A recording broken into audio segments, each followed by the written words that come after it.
Gumagawa po ako ng cookies. Ito po ay ginawa ko kahapon. Tapos ilagay ko po yan sa refrigerator. Tapos po kailangan po natin ilagay sa refrigerator. Ano kaya ang itsura nito? Dapat ito pinwheel eh. Kaya lang gumawa po ako ng panibagong style. Ayan. Tingnan po natin yung mamaya. Lagyan natin sa refrigerator. Ngayon po ay hati-hatiin na po natin yung ating cookies. Gawin po natin.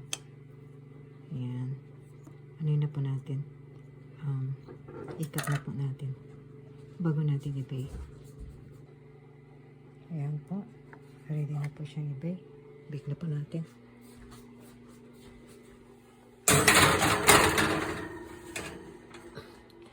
Uh, 15 minutes lang po yan.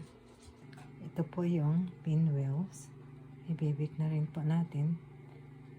Dahil natapos na po. Ay, yung isa, nakasalang na po. Kaya ilagay natin. Okay, nakasalang na po yung ating cookies. At hintayin po natin maluto yan within 15 to 20 minutes. Ayan po, naluto na po yung ating cookies. Yung ating pinwheel cookies. Kuha na po kayo. Ayan. Dalawang klase po yung ginawa ko ngayong araw na ito. Kaya,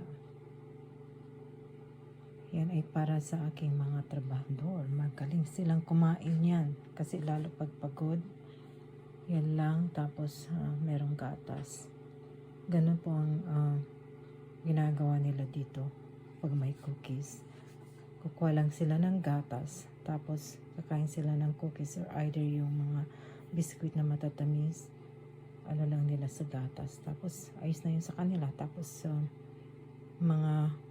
hintayin na lang po nila ang dinner or mga bandang after 3 hours. Sige po, salamat po.